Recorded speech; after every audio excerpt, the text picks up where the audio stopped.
Tonight's ride home turned into something I never expected. A quiet road, a familiar face, and a conversation that changed the way I see myself. Before we begin, tell me in the comments which city you're watching from. And if you enjoy stories like this, please subscribe to the channel and give the video a like. It helps more than you know. The evening had cooled faster than I planned, leaving the front steps of my sister's house wrapped in a soft blue dusk. I had stayed longer than I meant to, chatting with family I hadn't seen in months, until my cousin's teenage daughter mentioned she needed the car. That's when her older brother, Ivan, offered to drive me home. I'd almost said no. It felt unnecessary, and besides, he was my cousin's son, old enough to be responsible, young enough to make me feel a bit self-conscious accepting help. But the sky was dimming and my joints had been stubborn all week, so I thanked him and agreed. When I walked outside, the street smelled faintly of pine and cool evening air. The neighborhood was quiet, just the soft hum of someone's television through a cracked window and a dog barking in the distance. Ivan stood by the driver's door, tall, polite, that easygoing expression he'd had since he was a boy who used to run toy trucks across my living room floor.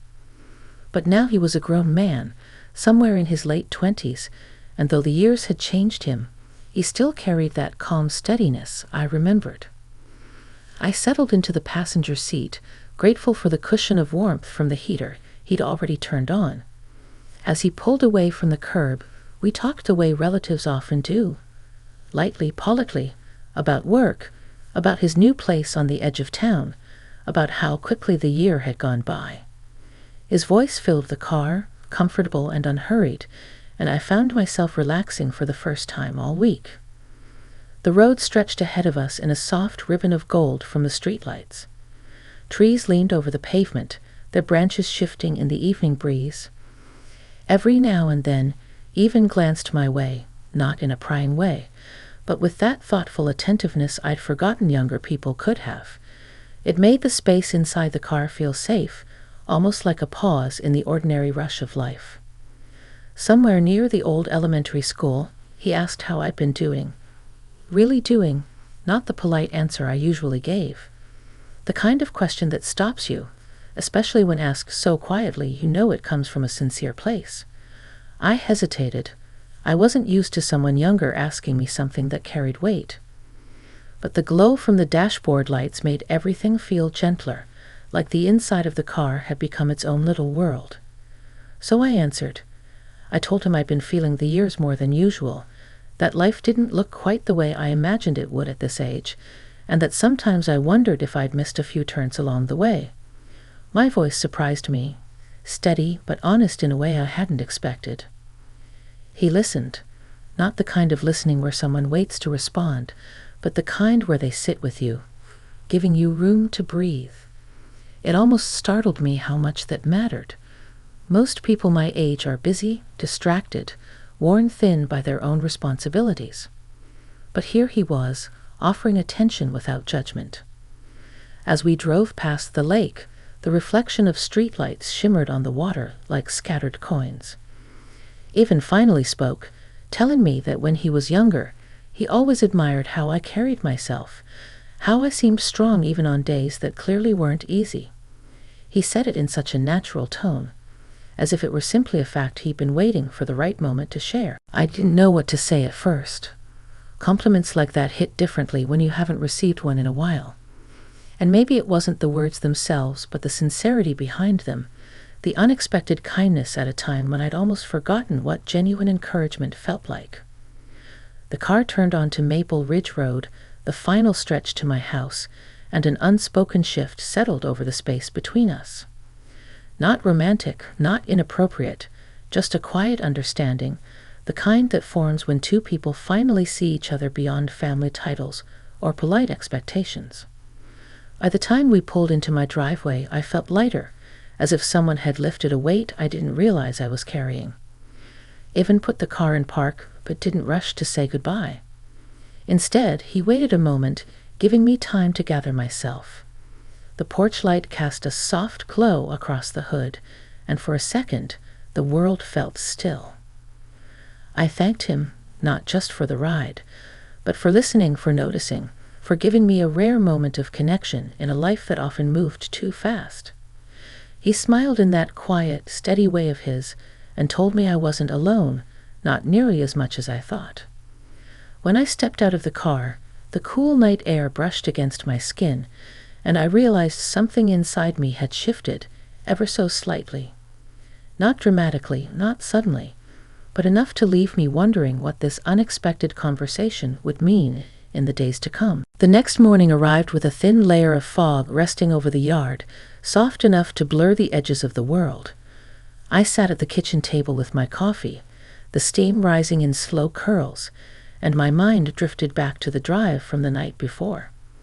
It wasn't just the conversation that lingered, it was the feeling of being seen, heard, and understood in a way I hadn't felt in years.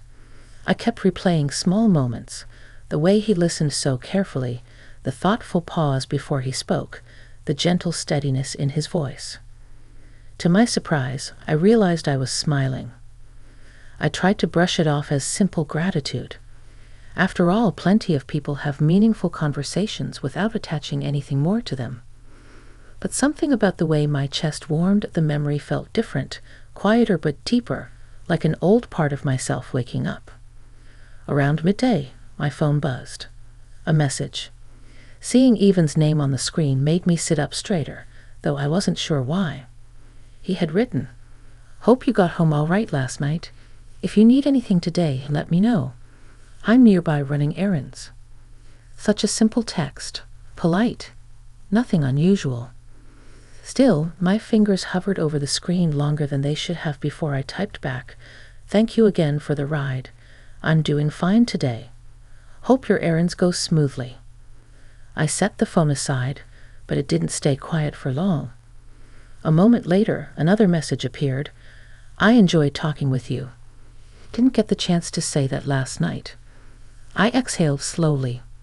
It wasn't flirtatious, wasn't suggestive, just sincere.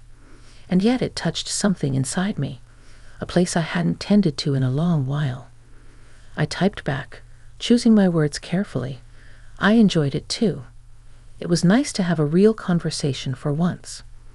The rest of the day moved slowly. I kept busy with small chores, but every now and then I'd catch myself thinking about his message. Not in a restless way, but with a gentle curiosity, like wondering about a distant melody you can almost, but not quite, recognize. By late afternoon, clouds gathered over the rooftops, casting the neighborhood in soft gray tones. I decided to take a walk to clear my head. The air carried the scent of damp earth and fallen leaves, and the quiet helped settle the swirl of thoughts inside me. Halfway down the block, I heard a car pull up behind me. I turned and saw Evan leaning out the passenger side window of his truck. He wore a simple jacket, his hair slightly windblown. "Hey," he called, smiling warmly. "I was dropping off something for my mom around the corner. Want a ride home? Looks like rain." For a moment I hesitated, not because I didn't want to accept, but because I wasn't sure how to navigate the unexpected closeness I felt around him. He didn't push. He just waited, patient as always, one hand resting on the steering wheel. Then the first few drops of rain tapped against the pavement. I laughed softly. "All right," I said, "you win this one." He stepped out to open the passenger door for me. It was an old-fashioned gesture, but it struck me in a tender way, reminding me of a time when small courtesies meant something. When I settled into the seat, he climbed back in, shaking a bit of rain from his sleeves. "You always walk this far?" he asked as he pulled away from the curb. "Sometimes," I replied. "It helps me think." "About anything in particular?" I glanced at him, surprised by the openness of the question. At my age, personal reflections usually stayed tucked in the corners of quiet evenings, not shared with someone decades younger. But the sincerity in his expression made the hesitation melt away. "Life," I said. "Choices. What comes next?" He nodded, his gaze fixed on the road. "I think about that too. he admitted. "More than people realize." His answer surprised me. I had always imagined that people his age moved through life with certainty, energized by possibilities. It hadn't occurred to me that he might carry his own doubts and questions. We drove past the small park near my house. The playground sat empty, the swings shifting in the wind like they carried memories of their own. The rain tapped lightly against the windows, steady but not heavy, creating a soothing rhythm. Ivan slowed the truck near the edge of the park and parked for a moment. I looked at him curiously. "I wanted to ask you something," he said, resting his hands loosely on the steering wheel.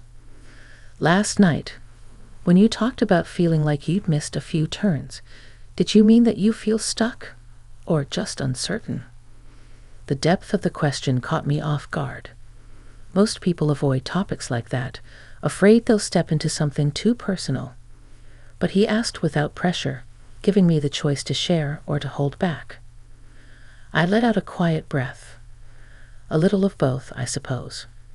I think people my age start looking back more than forward. Sometimes that can make the present feel thin. He nodded slowly, absorbing my words with the same attentiveness he had shown the night before. "You're not invisible," he said gently. "Not to me. Not to the people who know you.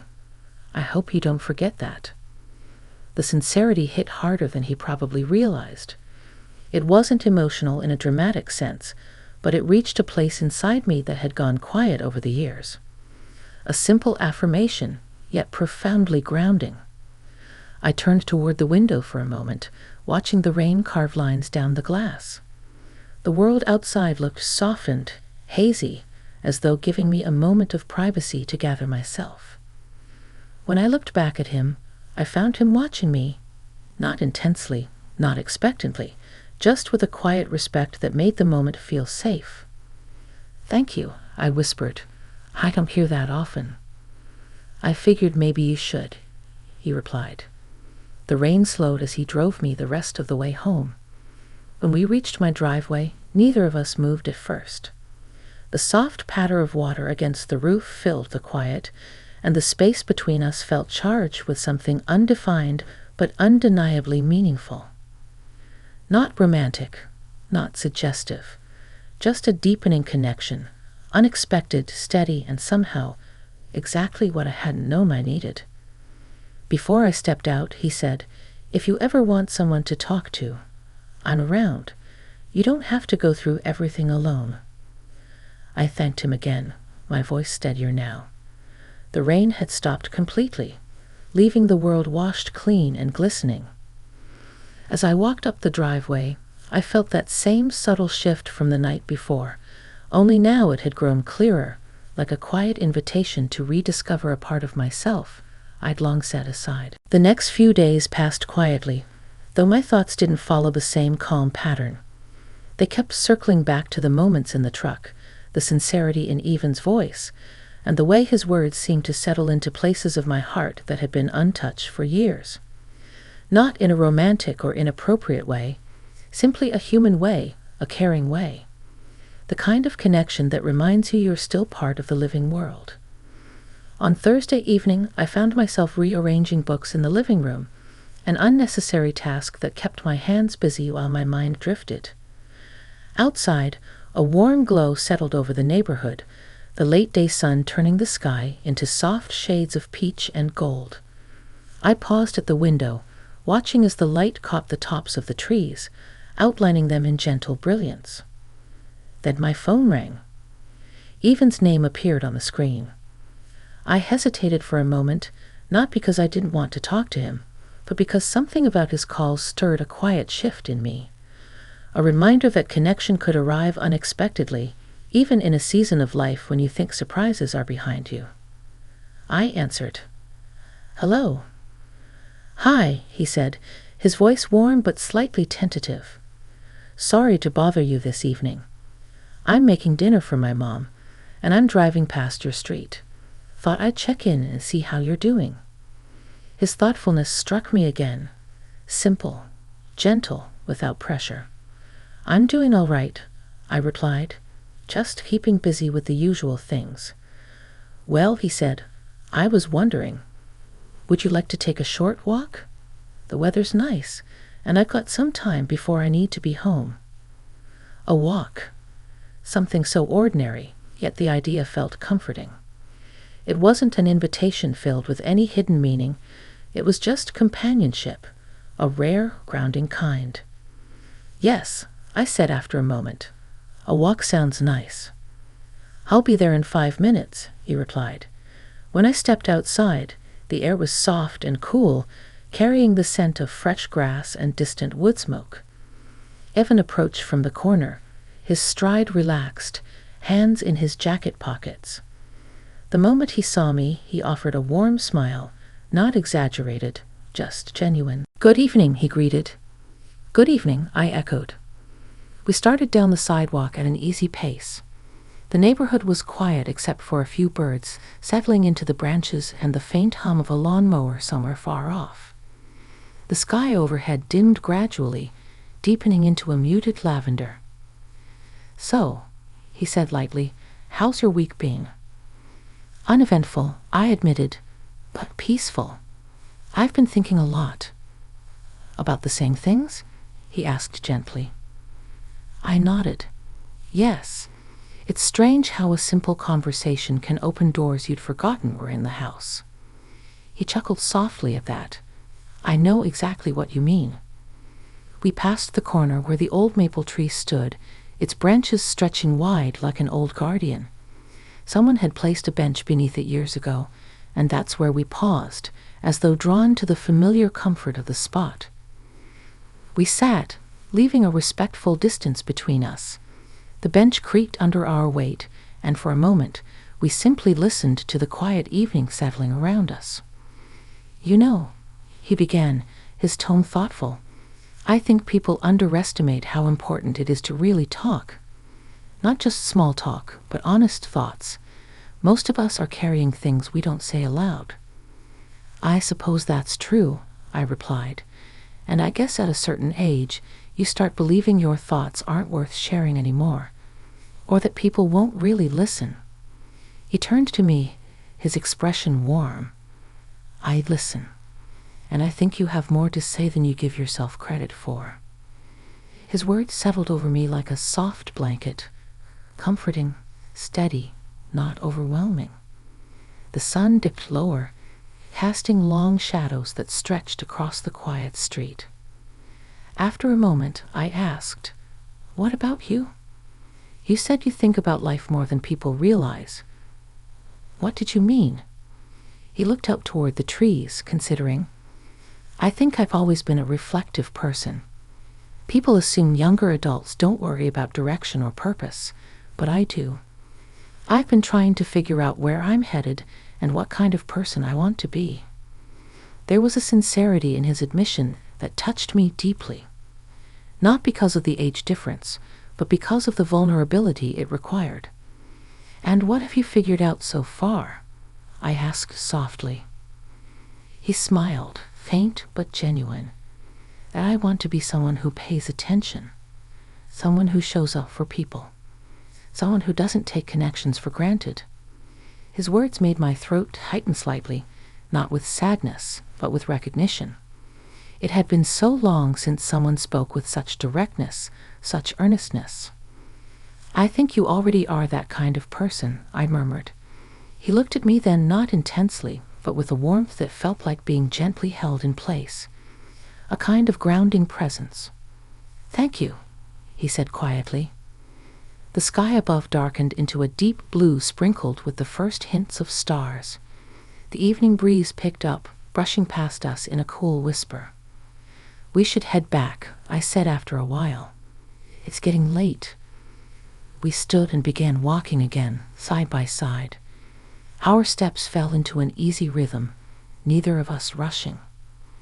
As we neared my house, the porch light flicked on automatically, casting a warm circle of light at the entryway. Ivan stopped at the foot of the driveway. Thank you for the walk, he said. I really enjoyed it. So did I replied. He hesitated just a moment before adding, "If you ever want to get out of the house or talk again, I'd be happy to join you." The offer was simple, respectful, and somehow meaningful in a way I couldn't quite put into words. "I'd like that," I said softly. As he walked away toward his truck, I watched him go, feeling a familiar shift inside me, a quiet movement toward something I didn't yet understand, but welcomed all the same. The night settled gently around me, and I realized this unexpected connection had already begun shaping my days in ways I couldn't ignore. Not dramatic, not complicated, just deeply human. Over the next week, life moved with its usual rhythm: morning coffee, errands, calls from friends, the hum of everyday responsibilities, but something had shifted inside me. It wasn't dramatic or overwhelming. It was more like a quiet opening, a softening of thoughts I didn't know had grown rigid with time. And though I didn't expect to see Evan again so soon, the pattern of our recent conversations lingered in my mind with a kind of gentle warmth. His sincerity had awakened parts of me that had been tucked away behind habitual caution and a long-practiced sense of self-reliance. On Sunday afternoon, the sun hung low and bright, casting a warm glow through my curtains. I was tending to the small herb garden by my kitchen window when the doorbell rang. The sound surprised me. Most of the people I knew called before dropping by. When I opened the door, Evan stood there with a paper bag in one hand, wearing a relaxed smile. "Hi," he said. "My mom made extra soup today and insisted I bring you some. I warned her you're perfectly capable of feeding yourself, but she wouldn't take no for an answer." I laughed softly. "Well, tell your mother I appreciate it. And you too." He handed me the bag, then paused. "Do you have a moment? I'd like to talk, if that's all right." His tone wasn't heavy or urgent, just thoughtful. I stepped aside and let him in. The house felt cozy and lived in, sunlight pooling across the hardwood floor. He glanced around with that familiar attentiveness of his, as though he respected the space simply because it mattered to me. We settled into the living room, him in the armchair, me on the sofa. For a moment, we just sat with the soft quiet between us. "I've been thinking a lot about our conversations," he began. "They've meant a lot to me, more than I expected." I nodded, folding my hands loosely. "They've meant a great deal to me, too. I didn't realize how much I needed someone to talk to openly again." He looked relieved, almost grateful to hear it. "I'm glad, I guess. I wanted to make sure I wasn't overstepping. I know we're family, and I respect that more than anything. But I also value our talks. They make me think, and they help me feel grounded." His words were steady, considerate, and without any trace of impropriety. Just honest human connection, rare and refreshing. "You're not overstepping," I said gently. "At this stage of my life, I appreciate sincerity far more than distance, and your kindness has reminded me that connection doesn't have to be complicated." He smiled, a soft, earnest expression that reached his eyes. "I'm glad to hear that," he said. "I guess I also wanted to say that you've helped me too. More than you might realize. I've been uncertain about a lot of things lately. My direction, my choices, how to be someone others can depend on. Talking with you makes things feel clearer." His admission touched me in an unexpected way. It wasn't a grand declaration. It was a moment of quiet trust. "I think we've both been carrying thoughts we didn't know how to share," I replied. "And maybe that's why these conversations feel meaningful." He nodded slowly. "Exactly." We talked for a long while after that, about family, about the pressure of expectations, about how life doesn't always unfold the way people think it will. His insight surprised me. For someone his age, he carried a depth that was rare, and he spoke with a quiet clarity that made me rethink a few assumptions I'd held about my own path. The late afternoon sun dimmed, giving way to the soft blue of early evening. The living room grew gentler, as though the shifting light itself was listening. At one point, Avon leaned forward, resting his elbows on his knees. "I want to ask you something," he said. "And if it feels too personal, tell me." "Go ahead," I encouraged. "Do you feel hopeful these days?" he asked. "I mean, after everything you've shared, do you feel like you're looking forward even a little?" The question settled in the air with surprising tenderness. I thought about it, the quiet evenings, the old worries, the sense of drifting I had admitted to him. And then I thought about our conversations, about how each talk felt like another small lantern being lit along a dim path. "Yes," I finally answered, "I do feel hopeful. Not because of something extraordinary happening, but because I feel seen again. And that gives life a different texture, a little more color, a little more direction." A calm smile spread across his face. "I'm glad, truly glad." He stood after a while, knowing it was time to let the evening settle. I walked him to the door, and before stepping outside, he said softly, "If you ever need company or just someone to listen, I'm here. I mean that genuinely." "I know," I said, "and I don't take it lightly." He gave a gentle nod, lingering for just a moment, respectful, warm, steady. Then he walked down the path toward his truck, the cool evening breeze carrying the soft sound of his footsteps. I watched him go, not with longing, but with a deep sense of appreciation, the kind that runs quietly but profoundly through the heart. When I stepped back inside, the house felt different, not emptier, but fuller, as though the connection we